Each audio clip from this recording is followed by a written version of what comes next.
Hey, what's up YouTube? It's your boy King James here. We're back with another Vanguard video because, well, that's what everybody's playing right now. Still got lots of love for Warzone, but to be honest, I'm hitting multiplayer in Vanguard like bad lately. And the STG-44 is probably one of the first ARs you get to use when you first show up. And I leveled it up all the way, and I got two builds for you. One that will work close range on some of the smaller maps, and then a longer range one with a scope that you can use on the bigger maps. And it's a really great gun, and it's worth leveling all the way up. And I got that for you right now.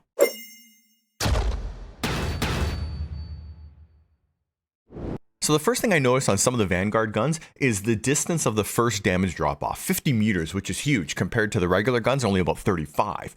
And the head and neck has a 1-to-1 multiplier, which really just gives it a huge headshot area for when you're going to hit. So definitely in Vanguard, make sure you're hitting for headshots because the damage 43 versus 31 and 29, that's a pretty big difference. You're talking 3 bullets versus, well, this is still 3 bullets here, or 4, I guess, but you know, it's definitely going to do a lot more damage more quickly when you're hitting those headshots. And in multiplayer, of course, you only have 100 health, so the time to kill in these guns in this game mode is really fast. Only 30 milliseconds up close, and then at range, it's about, what is that, 450 milliseconds, so that's pretty fast. That's about a good close range for an AR in Warzone. So definitely a very strong gun. It'll be really interesting to see how these integrate, but you definitely want to get in there and level these all up because when they show up in Warzone, you're going to want to have them already leveled and available to you. I know that requires buying the game, so if you do want to wait, you can definitely level them in Plunder and other ways in Warzone, but if you've got Vanguard, sorry, you're definitely going to want to jump in there and get all these guns leveled up. Not only that, Vanguard is really fun to play. And fun to play? Well, here's what I'm talking about. This is the close range version of STG-44, and this is on the Dome, which is a really small map. And man, this thing works really good there. Once you get the attachments unlocked that control the recoil and give you some better sights and that type of thing, it's definitely a really great gun to use. It's got lots of stopping power. It's very easy to control, and I love those incendiary rounds because they give you a little bit of extra damage. In case somebody gets you down, those extra couple of ticks will get guys killed, so you get those afterlife bonuses for killing guys after you're already dead. But in terms of running this thing close range, it's definitely good. And look at here, you can still shoot long range and get some decent kills in. So it certainly is a really strong gun. I think it's sort of going to become the new M4 or XM4 or something like that. It's sort of in that range of AR compared to some of the other Warzone and Cold War guns.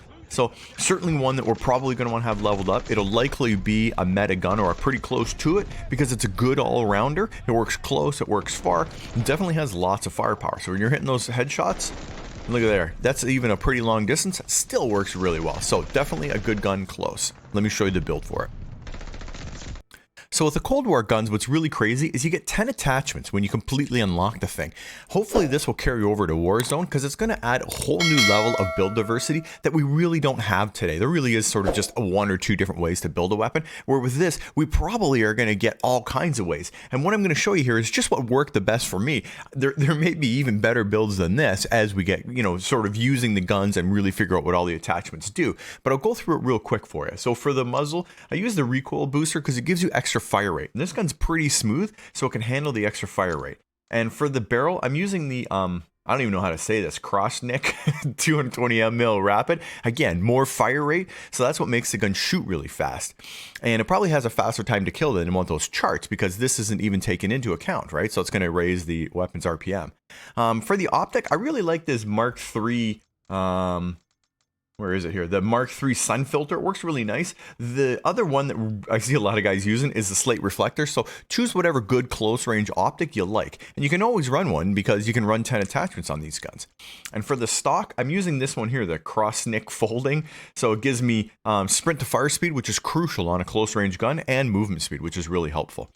And for the proficiency, I'm running Vital because it gives you an increased area for critical hits. Now, we're not sure exactly what this is, but if it's going to open up the head and chest area to a larger area, then it's definitely going to really help. Imagine if that also gives chest for the same critical area. That'd be huge. And of course, I'm running fully loaded on it because on these small maps, I like to start with lots of ammo. So it's really helpful when you have lots of ammo. And for the grip, I'm running the Fabric grip. Gives you aim down sight speed, more sprint to fire speed, and hip fire recoil recovery.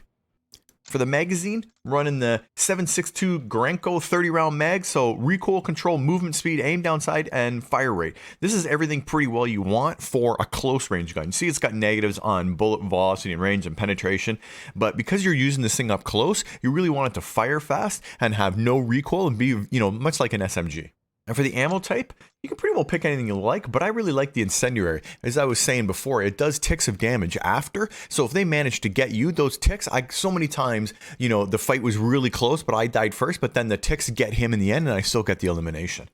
And for the underbarrel, I'm using the SMLE pistol grip. Again, 2 more sprint to fire and hip fire accuracy. So this thing really has a very fast sprint to fire and really smooth recoil, and that's what makes it really great as a close range gun.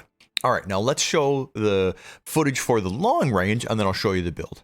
So with the long range gun, you definitely want to use it like this on those longer range maps, because like this map here specifically is one of the really big ones. And when you get into, say, like tactical, where it's only 6 people, you end up having to sneak around and do a lot less, running and gunning like you do on a smaller map when it's on Blitz with like tons of people. But this build here with this scope, I really like this 2x scope. It's a little small, kind of missed the axial arms, but I find the zoom on it is pretty good and it has good accuracy, so it's pretty easy to use. It's just too bad I can't unlock reticles yet. I don't know if anybody else can, but I'm still stuck with this square, which isn't terrible, but I would just wish it wasn't yellow, like, everything in the background. So in terms of, movement with it and being able to shoot, it's definitely really strong. It's very smooth and capable at long distance, and, I'm not having any problem getting those shots on. That guy was running there, and I was able to hit him every single time with all of the bullets. So, very strong, works really well. I'm not sure. I think I peek around the corner. Yeah, there is a guy there, and I think there's one more right around there. Yeah, when I peek out here. Right, so get some of those shots on. So definitely moves around a little bit, but nothing that can't easily be controlled. And when you get used to the recoil on these guns, they're going to be really easy to use. So, right there's another guy.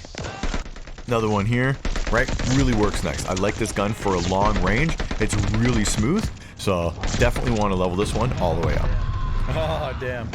All right, for my long range build, well, it's a little different than the short range. I use the F8 stabilizer, which gives you accuracy and damage range. And I use the VDD 760mm for highly accurate and controllable, which is key, reduced scope sway and gun bob, and damage range. Now it has some negatives on like sprint to fire and hip fire, but you don't use that on a long range gun anyway.